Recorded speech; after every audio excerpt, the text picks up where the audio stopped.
Good morning, everyone. Good morning. Welcome to the Duron Coles Morning Show with your host himself, Duron Coles.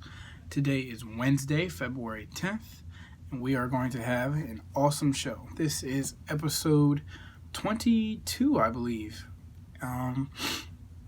It's amazing to me that it feels like I've been doing this for, I guess, a much shorter time than 22 episodes, but I'm glad that I'm just grinding through, and I have everyone's support that's watching live and watching out there on all the different social media platforms. So I appreciate you guys. So to dive right into today's episode 22, I wanted to talk about how one skill set. No. Let me rephrase that. One skill, not skill set. One skill is no longer enough. And what do I mean by that?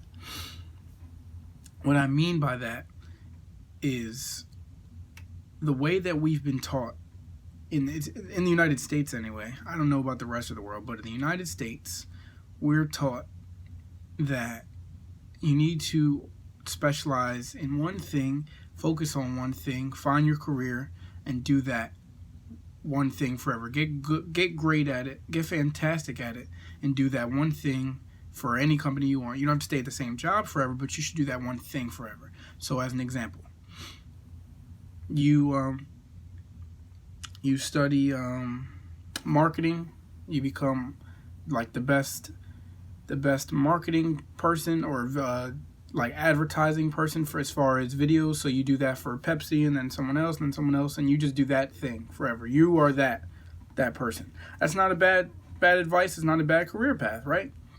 However, I believe that path and that I guess you can call it a mindset. That mindset is no longer going to work inside our internet society.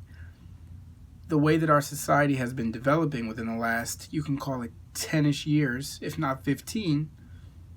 It's more like 12, but I'll just say 15 because 2008, in my opinion, is when everything really shifted. So let's just say the last 15 years. Within the last 10 to 15 years, our society has changed dramatically, and even more so over the last 5 to 6. Now, I'll talk about before I talk about now. Before, let's just talk about, I guess,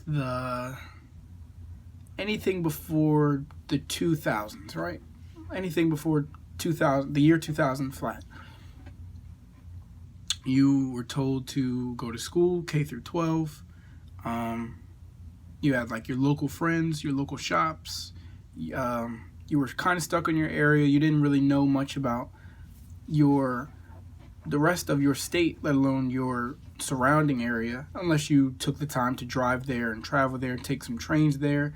You might have taken a plane to different places. Maybe you saw on television how things were, but you didn't really get to in an instant is what I'm getting at. In an instant, you didn't get to see how the rest of the world interacted, the rest of your state, and let alone the rest of your country, let alone the rest of the world. So that's one thing. And then two, as that is going on too, you're being told, find a good job, get a good salary, and then you'll live a happy life. You can start a family, do what you want. To get a good job, to get a good salary, you need to be the best at this one thing, because it's going to be competitive, and you need to be able to outdo this person, whatever. On top of that, the third thing combined, the way our schooling system was, and it still kind of is set up, was still based off of the World War I/World War II philosophy of we need to build factory workers, we need to build industrial workers. So in those factories, in those industrial plants, you do one thing because it makes more sense. If you can focus and do one thing the fastest and someone else can do another thing the fastest, you guys can crank out a product very fast. So just as a quick example, the Ford assembly line or something. When they were making Ford cars, it made complete sense for one person to just work on the body of the car, and then someone work on the windows, and then someone work on the tires, rather than all of you guys learn different things. It makes sense in a factory to boom, crank out that one thing over and over and over again. Now let's fast forward to today. So just a quick recap on that. Just like keywords, we said the school systems were building factory workers. You couldn't really see what the rest of the world or the rest of your country or state was doing in the blink of an eye. And 3, you were told to be the best at this one thing so that you could become competitive in the market. Those were the 3 things that were being told in the past. Now today, the internet is getting faster and faster and faster, which is making our local societies or our local countries become a global civilization. What does that mean? If you wanted to, I wanted to, anyone wanted to, right now you could sign up for a job in Europe, and you could live in New Jersey, you could live in Arkansas, and you could be working in Paris from home. All you have to do is wake up and work when they work, but because of the internet, you could communicate with them instantaneously, and it could be as if you were there right now.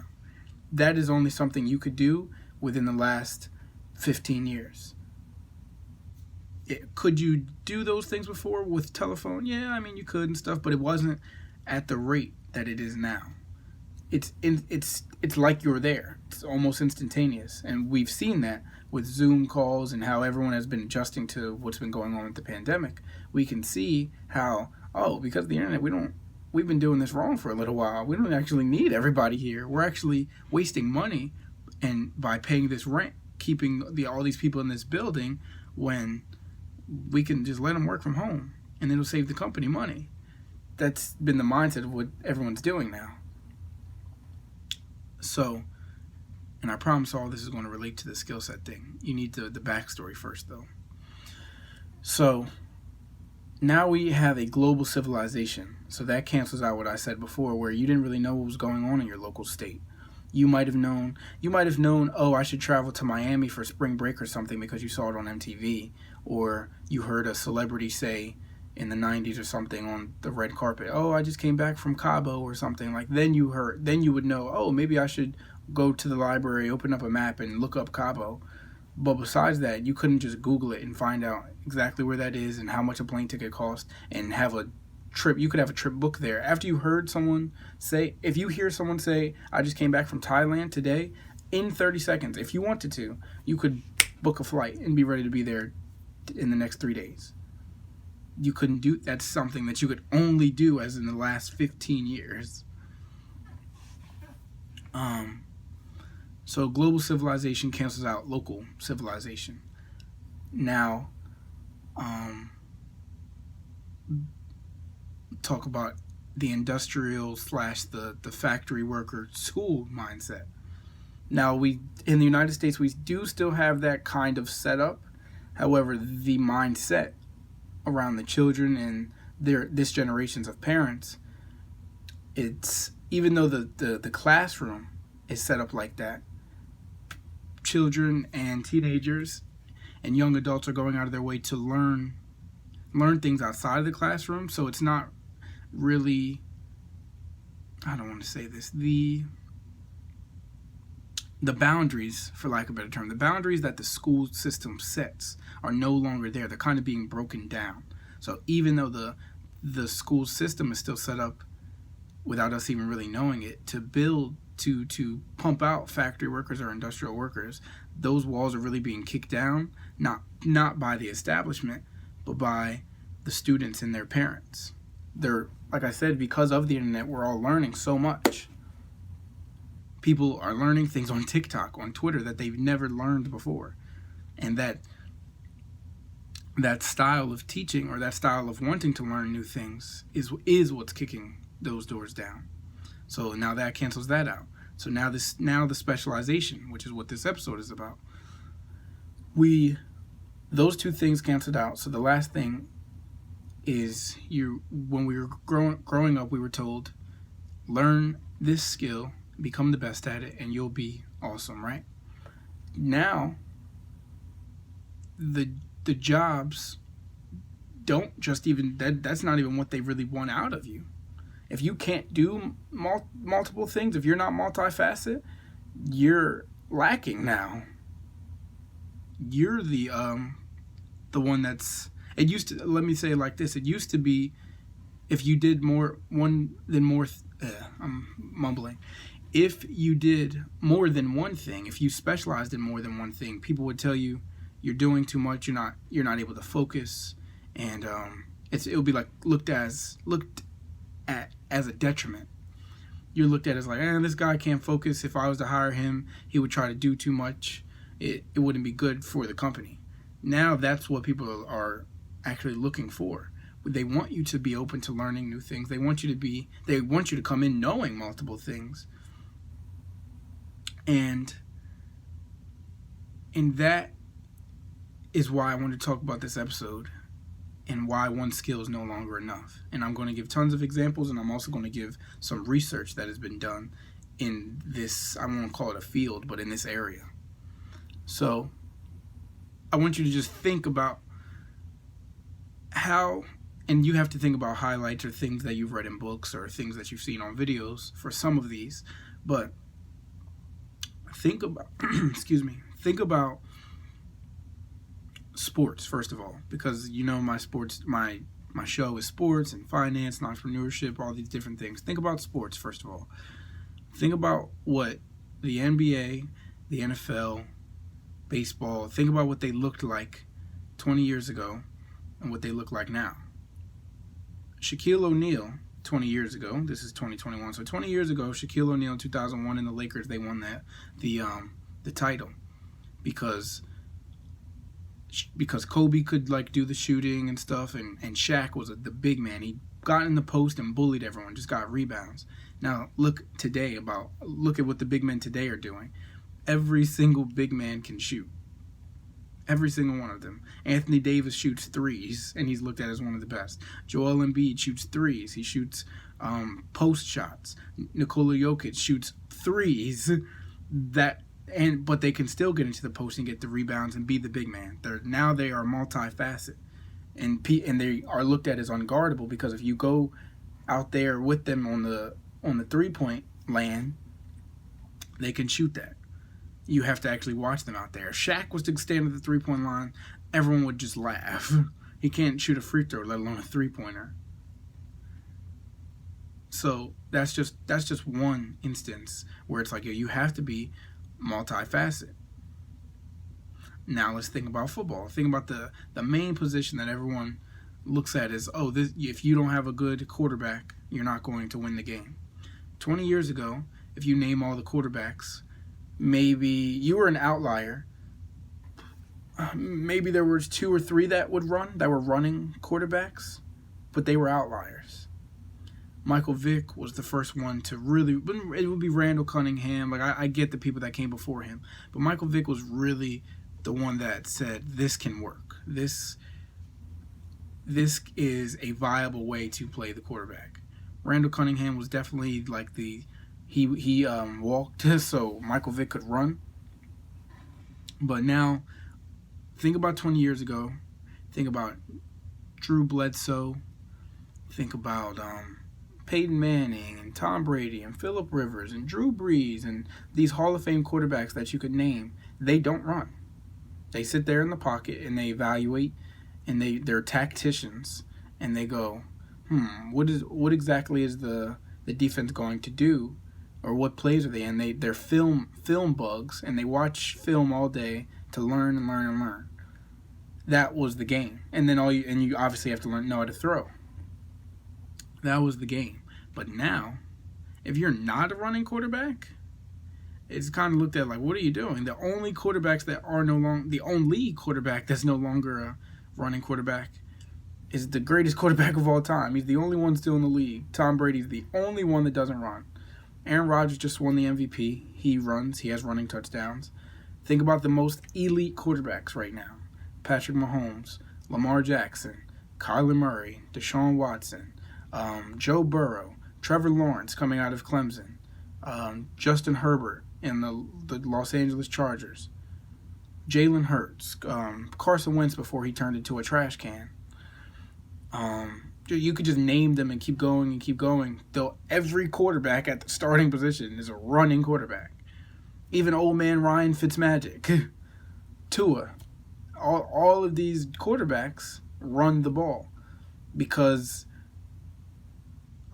the game has progressed in a way where you have to be multifaceted. You need to be able to throw the ball like how Peyton Manning or Drew Brees did or Tom Brady. You need to be able to launch it, but you also need to be able to be nimble and be on your feet and be able to move. Because if you can't, that's it for you. So, and the last one I'll do obviously is baseball. It is a very widely known thing that pitchers just don't hit. Like, okay, you can throw the ball and obviously, but when it comes times to hit, like the pitcher's not going to do a good job. Pitchers are now hitting the ball, smacking it, home runs, and that's kind of expected of them now. Coming out of college, they're like, "Can you hit the ball?" If you can't, then like I guess you'll go in the 3rd round, 4th round, 5th round. But the first rounders, 2nd rounders, they can smack the ball. That's just not and before it was looked at as your shortstop. Your shortstop was the only one that could really steal the bases. He's the fast one. Everyone is stealing bases now. Speed in the game is looked at as like it's a necessity now. It's no longer a bonus. And I'm glad I didn't do that on purpose, but that was the perfect transition because that's how I want to shape this conversation. I'm not saying that people didn't do multiple things before. However, before it was looked at as a bonus. I'll use John Elway this will probably be my last sports reference, but I'll just use John Elway. John Elway could throw the ball, but it was a bonus that he could run. It was like he was an anomaly. It was like, yo, this guy's awesome. He's able to run the ball. But now that's kind of expected. If you can't run the ball, it's like, well, all he does is he sits there, he's going to get sacked.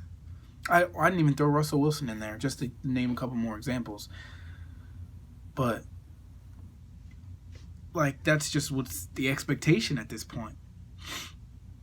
And that's, like I said, a perfect transition because I want to talk about how it was a bonus before and it's the expectation now. Let's transition into the actual workforce. I'll use something like computer programming.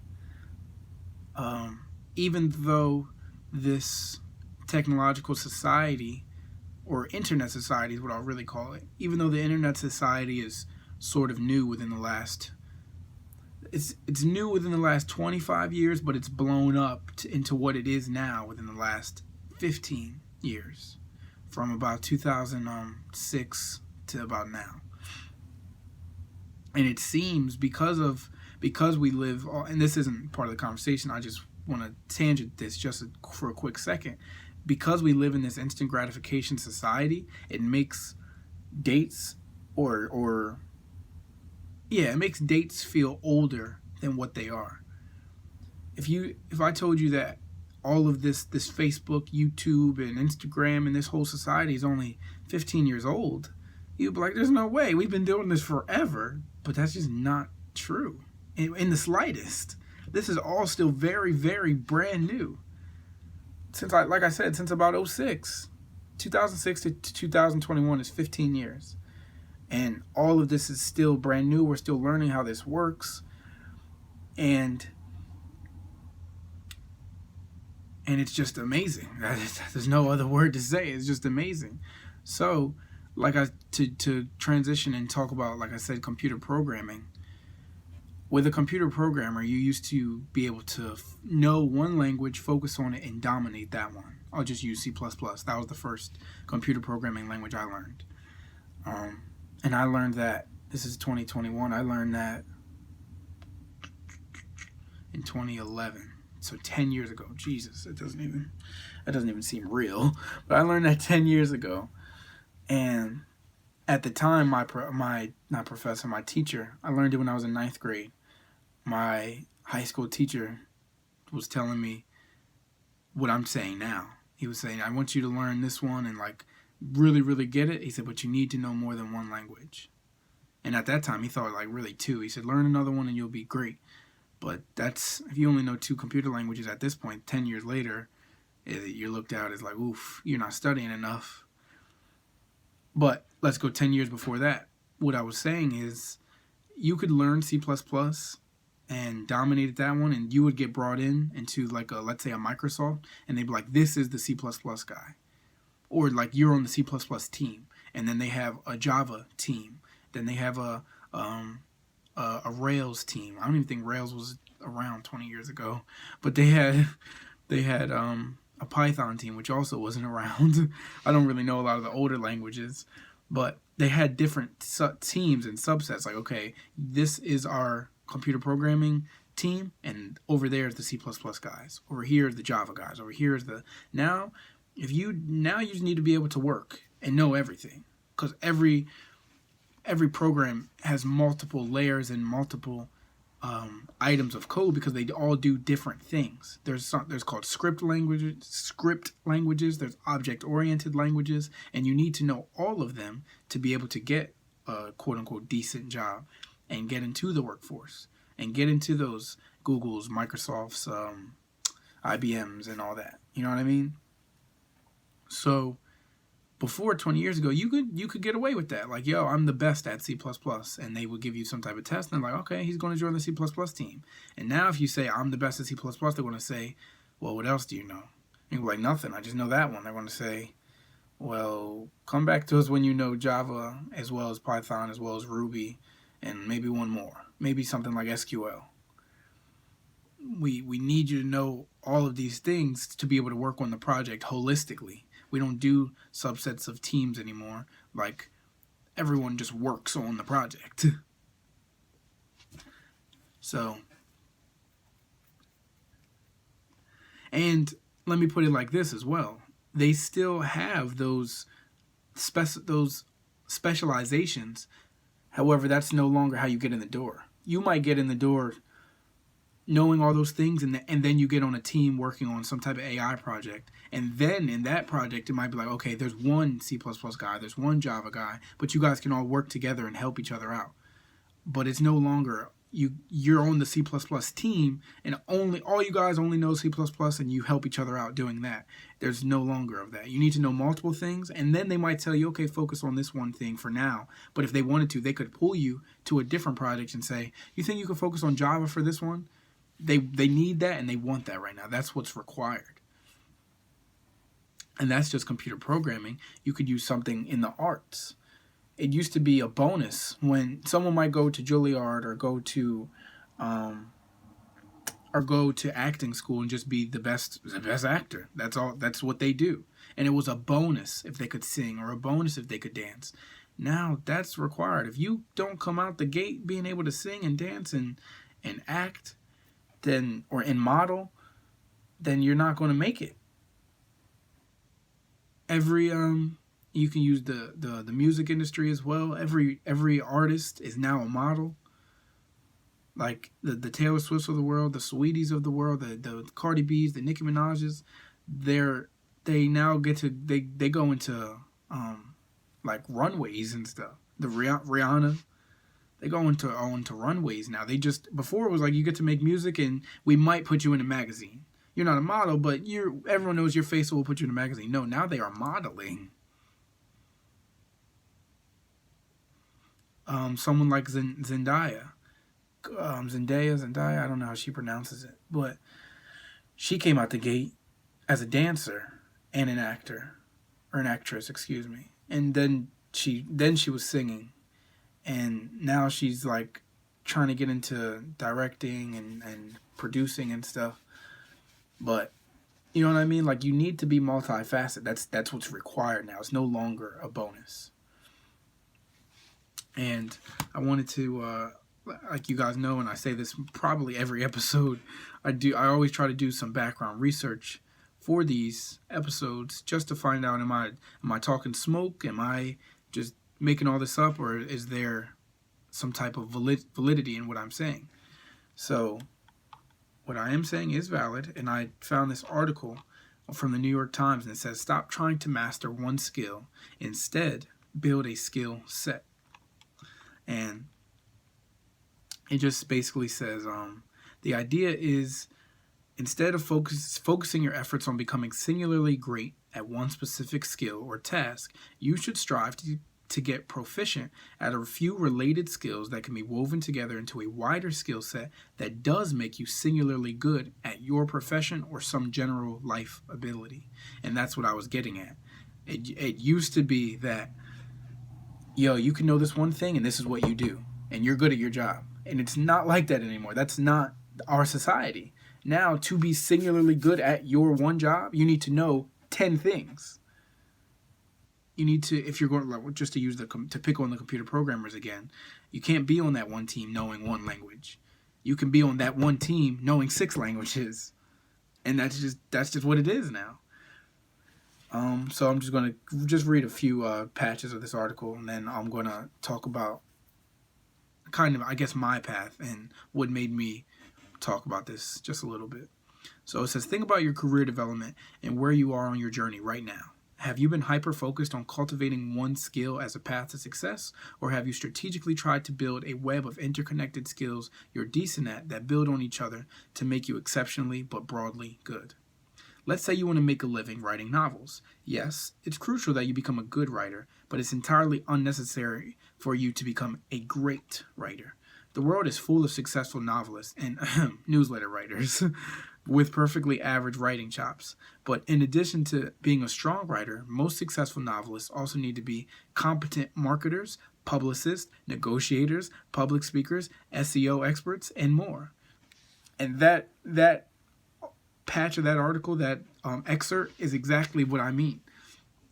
That last sentence is exactly what I was trying to say. He said, not only do you need to be a writer, you need to be able to be a competent marketer, your own publicist, a negotiator, a public speaker, SEO, which stands for search engine optimization, which I can talk to you guys about that a little bit. And he said, and even more. There's no longer this one thing that you can do and then you'll become the master. You know what I mean?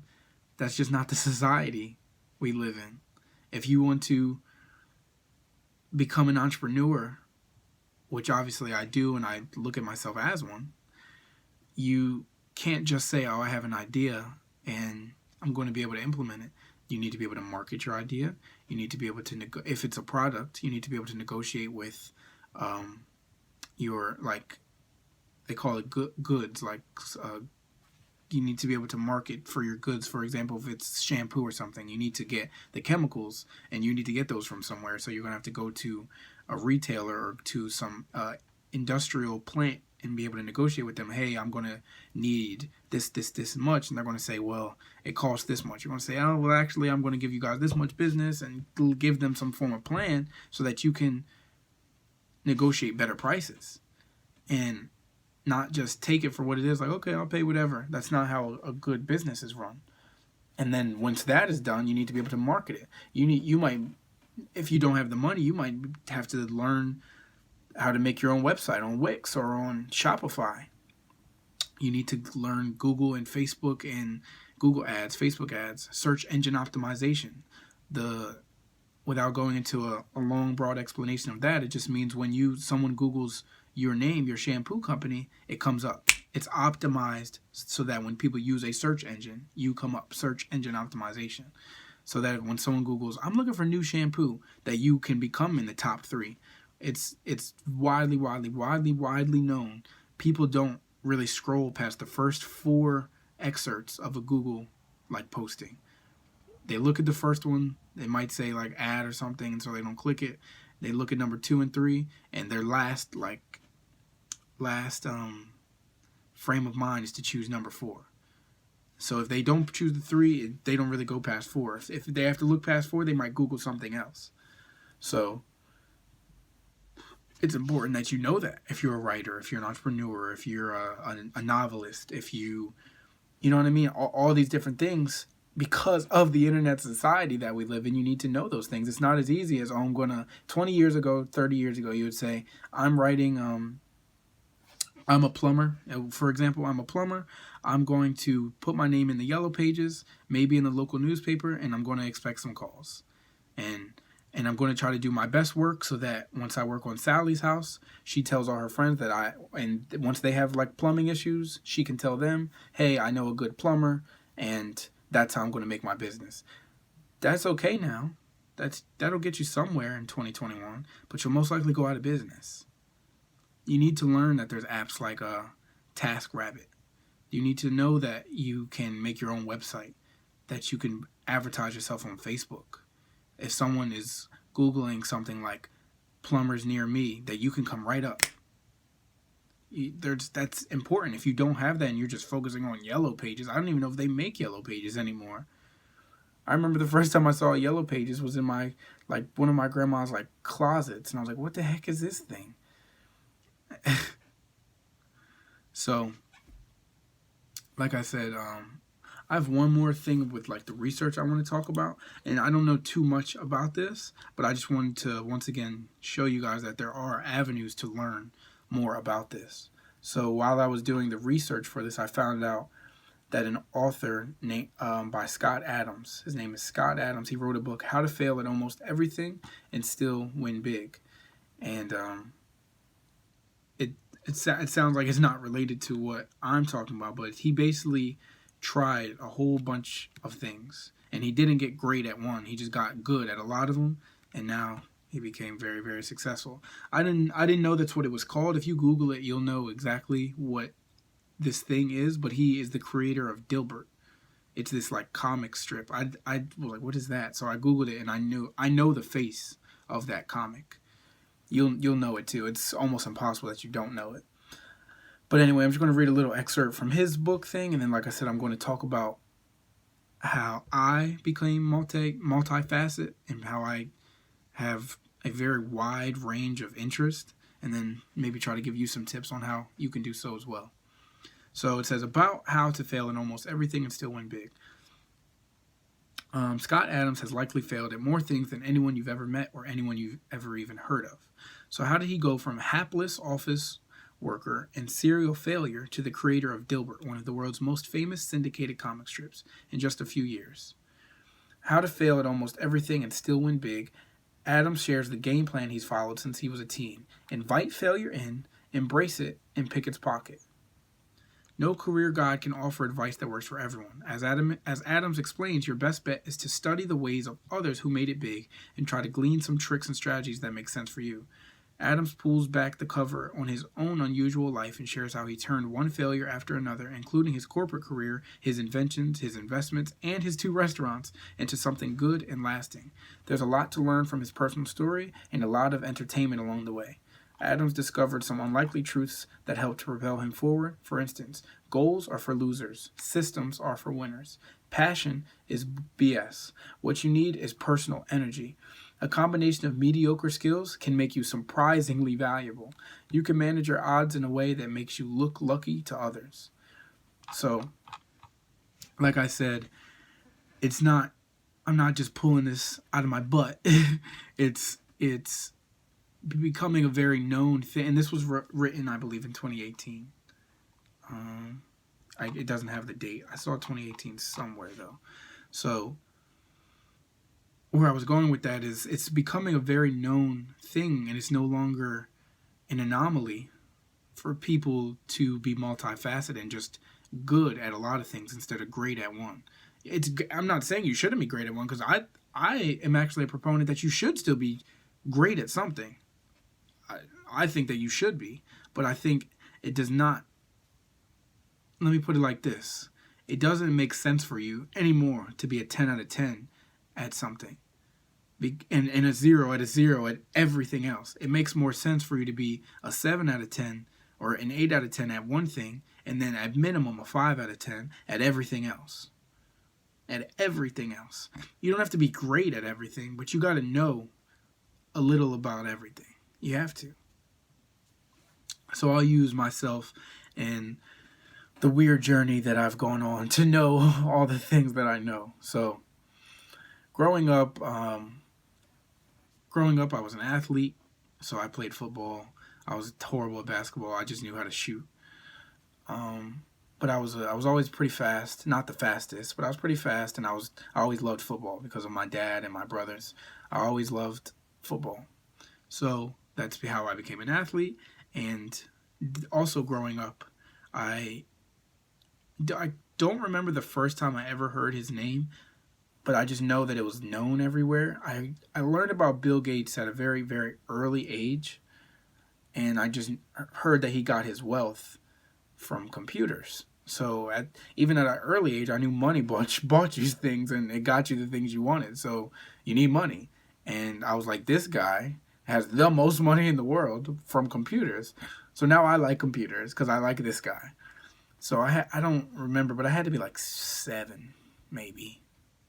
I had to be, and also my cousins and my family members, specifically my cousins that like I've told you guys in the past, my mom she worked a lot, so I would go to different family members' houses to like spend time over there to get watched. And my one cousin, Caitlin, she always had video games. Always, she had like a Nintendo like 95, or I don't, the original one, but before the cartridges, the original one.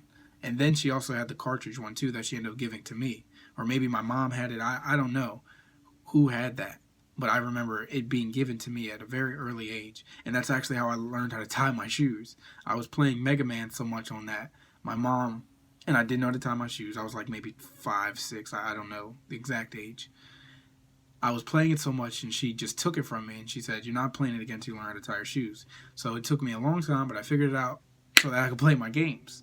So now we have an athlete, we have a video game person, and then we have computers. So growing up, because of this whole Bill Gates like phenomenon with me, I always, and the internet was still like around. It wasn't at this time. Like I said, if I was 7, this has to be like 04, 05, 06. Um, I just remember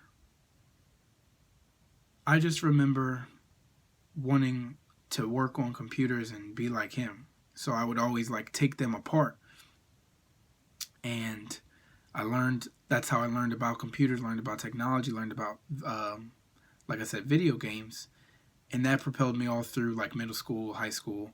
I always, every time someone would ask me, "What do you want to do? Who do you want to be?" I was like, "I want to be Bill Gates." So get me in front of a computer. So that's how I became very technological and technologically based as far as my mindset. Then going into college, I was like, well, if I'm trying to be like Bill Gates, I want to be a computer engineer. But after doing that for a little while, I found out that I didn't really care about the theoretical side of things, and being a computer engineer, it's all theoretical stuff. So that's how I dabbled in engineering for 2.5 years. And because of that, I had to do a lot of experiments with electricity and multimeters and voltage readings and all that stuff. So that is how I learned that. But going out of that, when I went to college, obviously I had a lot of friends. So one of my friends came up to me and they said, "Hey, like you're about," oh, and that's also how I wanted to become an entrepreneur. Let me back up. Because of Bill Gates, I knew he started his own computer company. So my goal forever in my life was I need to have enough knowledge to, and I always use this example. I don't know where it came from, but I always use the example is I need to have enough knowledge to, if I was put in like a room and stuck in a room and they gave me all the parts I need to be able to build a computer from scratch and then code the thing myself, because that's what Bill Gates did. He made Windows and was able to code the thing himself. So I need to be him. So that's why I wanted to be a computer engineer, because I heard that it was coding and it was building. So I said I need to be able to do that. But fast forward, I started to with my friends. We started a little clothing company. It was called Stay Foreign, and that's how I learned about everything as far as a business. I had to run the thing. My friend came up with the idea, but he said, "You're the one you want to be an entrepreneur, run it. Do what you got to do." So because of my coding background, which I guess I didn't dive into, by the time I was 17, I knew 6 or 7 computer languages because I wanted to be Bill Gates. So at this time when we started the company, I was maybe 19 or 20, and I did everything. I made the website from scratch using Shopify. So I guess it wasn't complete scratch, but I didn't use like their format. I built it just on their website. Took me like 2 or 3 months. I built it from scratch. And I had to learn about negotiating with my manufacturers because I had to get my cloth from somewhere. I had to send it somewhere else to be printed. I had to negotiate like shipping and stuff, and then before I was shipping it myself, but then it became a lot, so I needed some like I negotiated with a new manufacturer who they made the product and shipped it out for me. So I had to learn how to do all these things. I had to learn Photoshop so that I could edit pictures for the website. I had to learn about vectors and how to create clothing. I can't draw for crap, but I had to learn how to create the clothing so that we could make it. But none of us knew how to draw. None of us could do it. None of us had ever done this before. So I learned how to make mock-ups for clothing so that I could send them off to the manufacturers and that they could make them and they could send me samples. And this is what I did. I was still in college. This is what I did every day. When I did this I learned was like my passion. And I was like, I don't want to do engineering. I want to learn business. I want to learn this. So I stopped engineering, switched my major to business.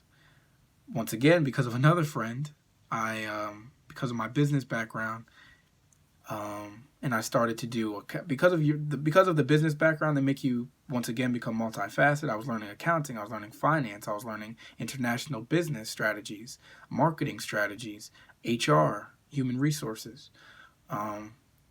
So because of that, another friend, he said, you should meet my boss. He reminds me like of you a lot, which is how I ended up getting into real estate.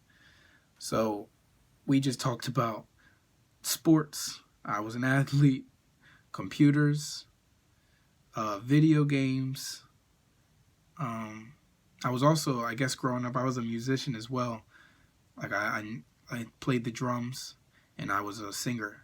So that's how I like fell in love with music. So music, sports, video games, computers, technology,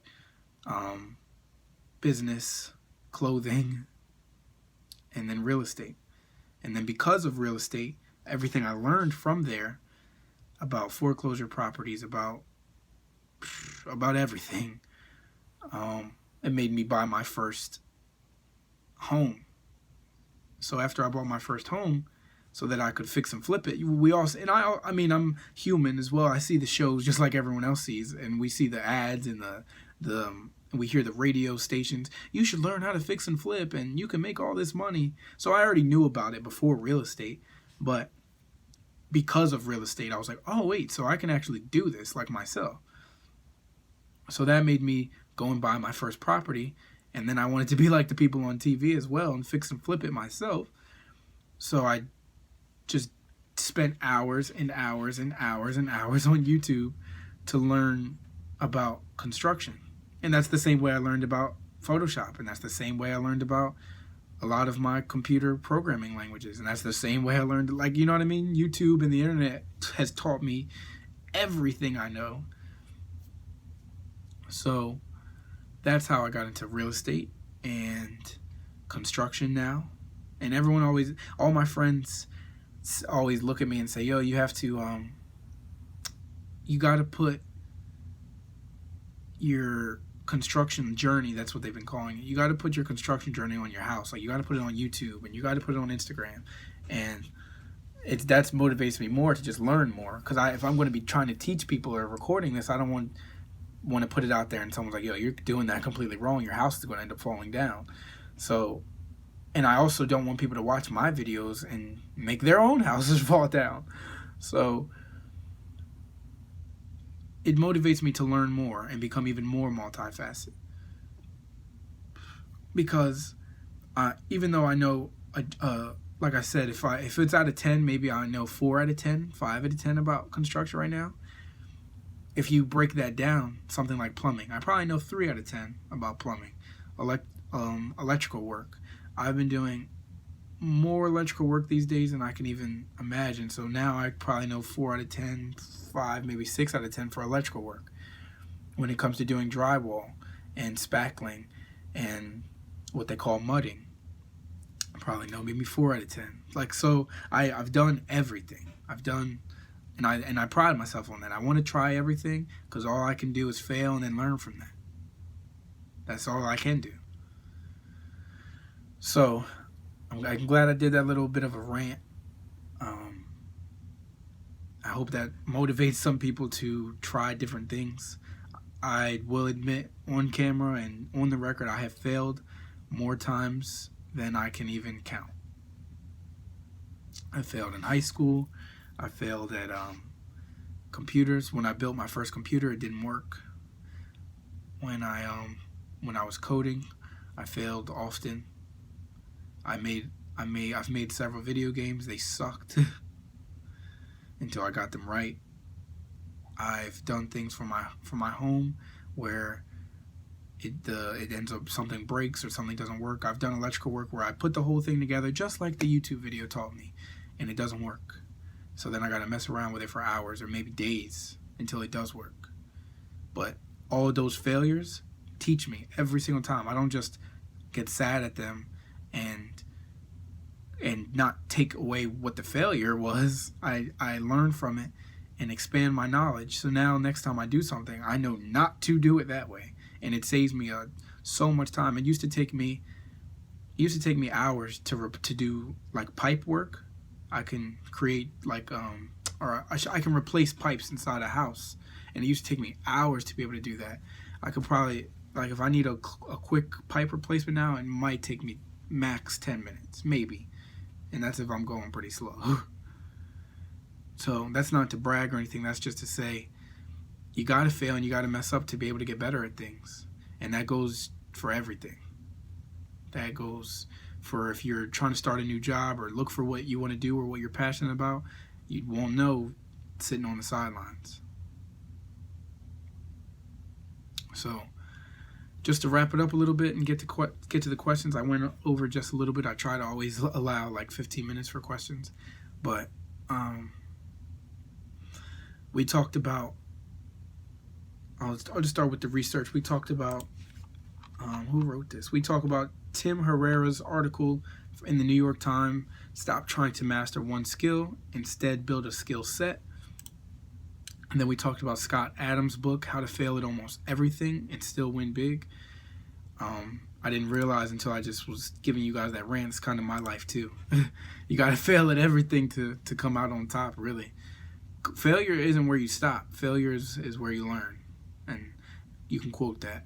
I just made that up off the top of my head. But seriously, failure isn't where you go, oh, I failed and this sucks. It's just where you learn and you keep going. So we talked about those two researches, and then we gave some example in sports, the NFL, the MLB, the NBA, about how they have become multifaceted. And then we talked about in the workforce how you can no longer just do one thing. I was picking on the computer programmers like myself, and I learned this at an early age. You're not able to just focus on one language. C++ was my strongest, by far. I haven't done it in years. I was going to say might still be. I haven't done it in years. But it was by far my strongest. But I knew JavaScript and Java. And I knew Python. And I knew Unity, which is a gaming language. So honestly, becoming multifaceted is where our society is headed, and I hope you can tackle it head on and not get left in the dust. This was episode 22. One skill is not enough. We'll open the floor for any questions.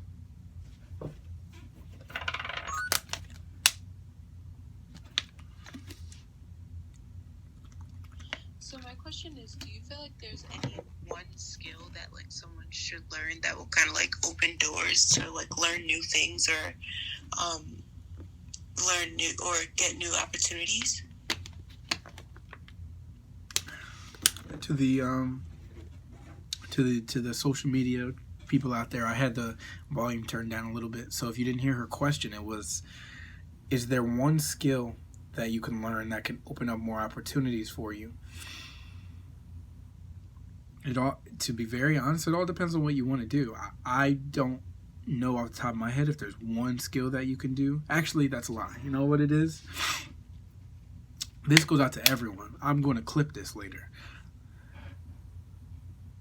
The one skill that everyone can and needs to learn that will open up more opportunities for you is, there's two, but it's really one. It's public speaking and enunciation. I did not used to always talk like this or even read like that. A lot of people hear me read and they go, you can read so well. I didn't always read like that, and I didn't always speak like this. I used to use, my grammar was always messed up, and I did not enunciate the words that I needed to. When you walk into anywhere, because you'd always need your voice to get into anywhere, even if it's on Zoom or it doesn't matter where it is, you always need your voice. And if you walk into a room and you're very well spoken, you enunciate your words, and you sound knowledgeable, and you sound, what's the word? If you sound educated, you will get more opportunities 110% of the time. And that is the one skill.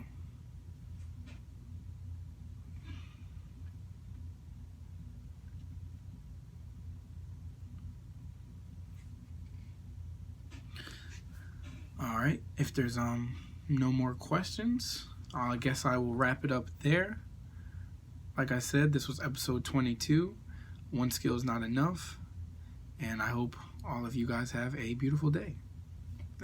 Today's Wednesday. We'll be back here tomorrow, Thursday, for episode 23, 7:30 a.m. I'll see you guys here tomorrow. You can always follow me on all social media platforms at the Duron Coles, and I also have a new Facebook business page, which is also the Duron Coles Morning Show. I might switch that to just the Duron Coles and post the morning show on there, but we'll see. You guys, I appreciate everybody that always sticks with me, and I'll see you next time.